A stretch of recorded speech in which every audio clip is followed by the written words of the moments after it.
Hello, the purpose of this video is to orientate you to the beginning of the Iran case study in O'Neill. First off, Iran is a unique case study. It's very different from not only the other countries that we're studying, but from its neighbors. So it's a Middle Eastern country, but it's atypical of the region. It's officially a theocracy. That is not atypical for the region. Like there are other theocratic countries, like for example Saudi Arabia, but it's but it's atypical in that it's not an Arab country, and it doesn't. And the people in Iran do not speak Arabic. Not only are they Muslim, but they don't celebrate this. They don't practice the same version of Islam as the majority of their neighbors. So in that way, it's very different. It's a theocracy. It's the only theocracy that we're going to study. So Nigeria has some places where they have Sharia law, but the idea is that the entire country operates under religious law as political law. It's an important case study because of the Islamic Revolution. It's very different from, for example, the Chinese, the Russian, and the Mexican revolutions, which we've already studied, but also has some similarities. And it today has very competing forces of democracy and Islam. And so we're going to talk in the next video more about sort of what are those ways that happens when we look at their three branches of government. In world history, we're going to talk more about the differences between Sunni and Shia. But the idea is that there are two different branches of Islam that most people who practice Islam fall within. Most people in the world practice Sunni Islam, but the people who are in Iran, for the majority, are Shia. Okay? I like to think about it as like the differences, for those of you who this makes sense for, in Christianity between Protestants versus Catholics. Okay? To someone who isn't Christian, you're like, well, aren't they all the same? Don't they all believe the same things? And a matter of fact, they don't. Like Christians have differences between them. Similar to this, there are branches of Islam where they have differences. They both believe in the same God, Allah. They both believe in the Quran. They both believe in the 5 pillars of Islam, which we already talked about in AP Human Geography. And they have the same holy cities. What's different is they have some different additional holy cities, okay? They have some differences about how they interpret the Quran. They have some differences about some additional holidays that they recognize. But they do have a lot of similarities. If you look at from a geography or a politics point of view, I think it's important to understand where these different branches of Islam are practiced. So overwhelmingly, most of the people who practice Shia Islam are in Iran and Iraq. The rest of the Middle East and Northern Africa, the majority of people are actually practicing Sunni Islam. And so that shows a real difference. This also translates into some of the political struggles that are happening in the Middle East. And that Saudi Arabia, which has a lot of money and influence in the Middle East, is frequently competing against Iran, which also has a lot of influence in the Middle East. And they are using the fact that they belong to different branches of Islam as some of their main, ways that they sort of organize politically and sort of organize against each other. If you look at this quote from 40 maps that explain the Middle East, today about 10 to 15% of Muslims worldwide are Shia, and they are the majority group in Iran and Iraq only. Well, most Muslims are Sunni. Sunni roughly means tradition. Today, that religious divide is again a political one as well. It's a struggle for regional influence between Shia political powers, led by Iran, versus Sunni political powers, led by Saudi Arabia. This struggle looks an awful like a regional Cold War with proxy battles in Syria and elsewhere. Right now, we are having hot wars in places like Syria and in Yemen, and a lot of that has to do with the fact that Saudi Arabia is arming one side and Iran is arming another side, and so you can sort of see that play out in terms of politics. In terms of geography, there's some really important things to understand. The official language of Iran is Farsi, and Farsi is actually closer to English on like the family tree of languages than it is to Arabic. Um, Everyone surrounding it, for the most part, speaks Arabic and are Arab, but people who are Iranian are actually Persian for the most part and ethnically from a different group. We've already talked about the Sunni versus Shia difference.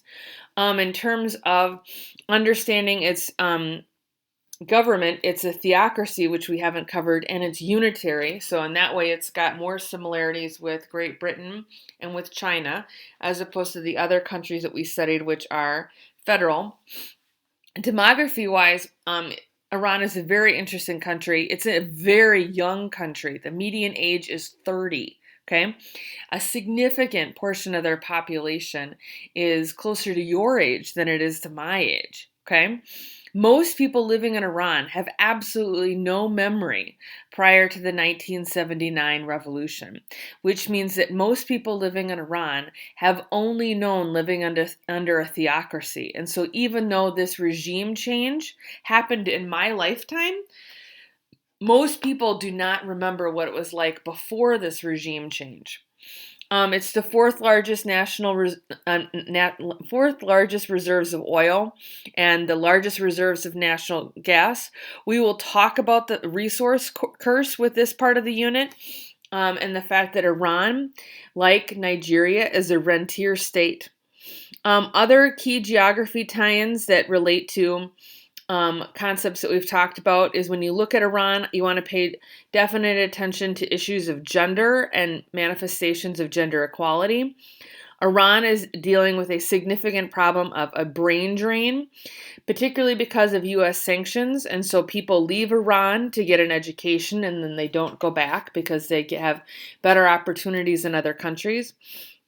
And we're also going to talk today about the fact that Iran is a multi-state nation, because they have like the Kurds, for example, which are technically a part of, another nation out. If they would like to have their own nation, Kurdistan.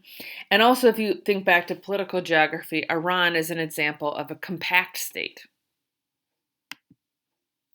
Understanding the ethnicity and national identity of Iran is important. As I said to you before, people in Iran are normally thought of as Persians, okay?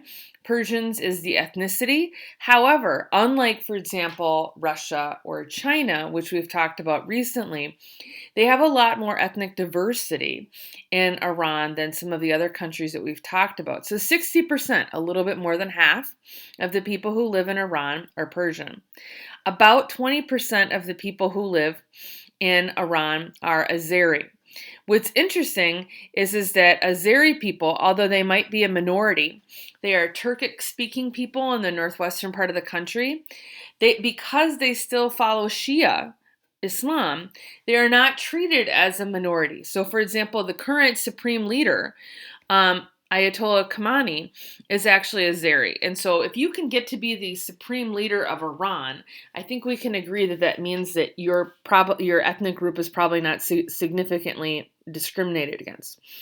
Interestingly enough, in Iran, 99% of all Iranians are Muslim. So that is definitely something that unites the whole country. Okay? So 60% are Persians, about 20% are Azeri. That means that about 20% of the rest of the country are made up of much smaller ethnic groups. Some of them follow Sunni Islam instead of Shia Islam, which leads to conflict. The Kurds, who are about 10% of the population, think of themselves as belonging to a part of Kurdistan and wanting to join with Kurds living in Iraq and Syria and other places throughout the Middle East. They carried out an armed revolt against the government in 1979 and have this history of this separatist struggle. They have had a crackdown at different points in Iran. And the Baluchis are Sunni, You can see them on the chart. They're 2% of the population. They are Sunni and they do complain of discrimination.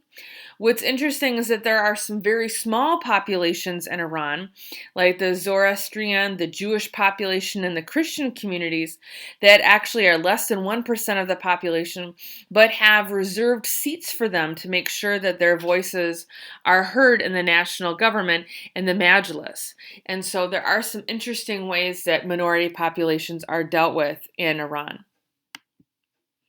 In terms of understanding the history of Iran, it's important to understand this context of colonialism, because colonialism has influenced both the geography and the politics of modern day Iran. If you look at the region around Iran, the UK played a big role in terms of being a colonial influence in the region of the Middle East. As did France, as did Spain.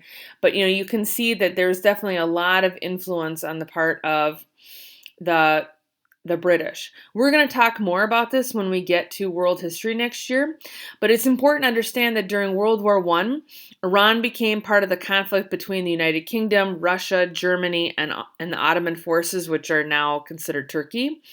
Following World War I, the UK became the dominant power in Iran. And although Iran was never formally a part of the British Empire, the way that India or Canada or other countries were, but it was definitely within the United Kingdom's sphere of influence, and so they had a heavy hand with what was the direction of the Iranian government and the Iranian economy, and they supported the coup that happened in 1921, where Reza Khan became the Shah of Iran. And the Shah was like a monarch. He was like a king of Iran. The Shah's rule was filled with contradiction. At times, he challenged the British's control of Iranian oil, which they obviously didn't like. At times, he created a more secular space in Iran. He is seen as someone who championed the rights to women. He also is seen as someone who did not appreciate the role that Islam has historically played in Iran. And so, for example, he banned the use of wearing the hijab in schools. He tried to promote Western ideas, and he tried to say he was modernizing Iran. And some people in Iran appreciated that, and other people in Iran were offended by that.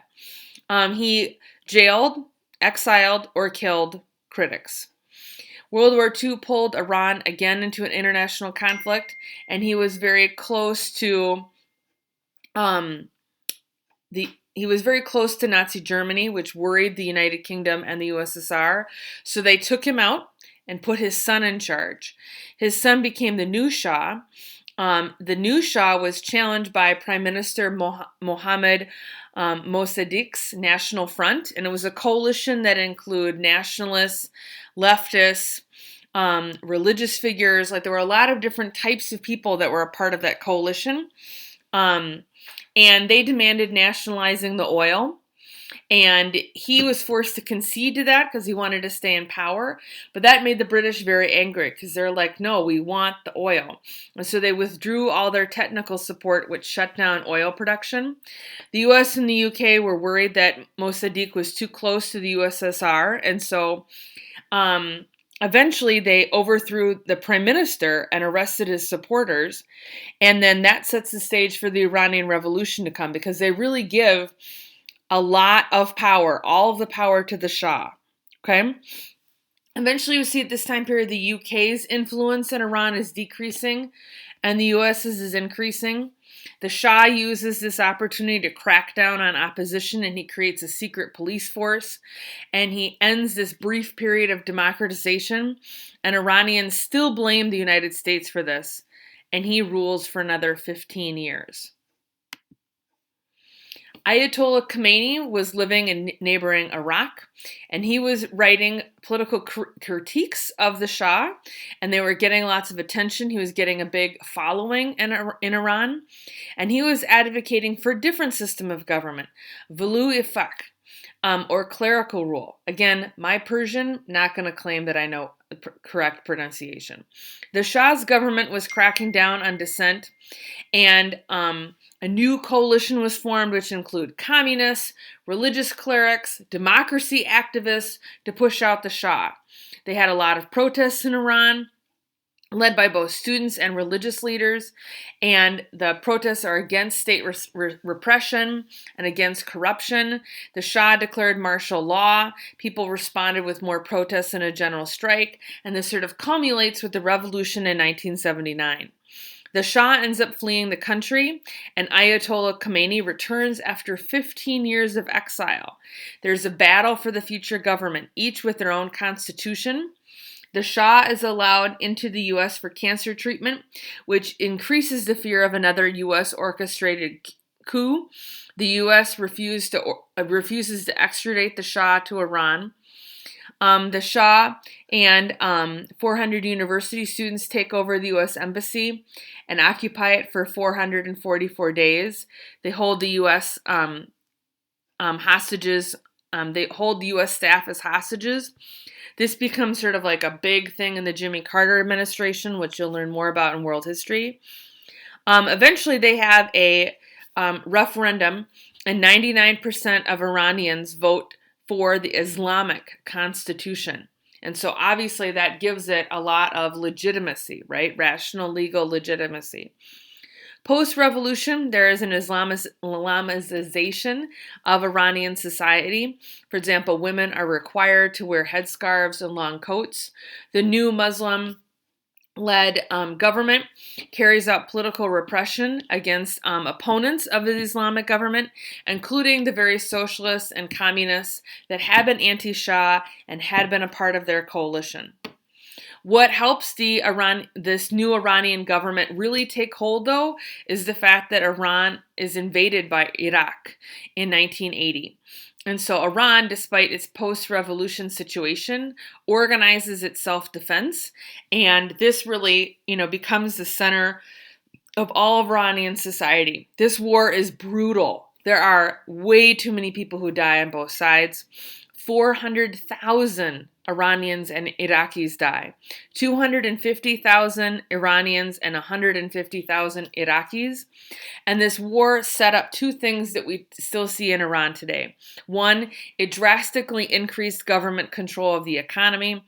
And two, it increased centralization of power, and it helped cement the Ayatollah Khomeini as becoming the supreme leader. It is important to understand this history if one is to understand modern Iran, let alone if one is to understand tension that exists between the U.S. and Iran now in the 21st century.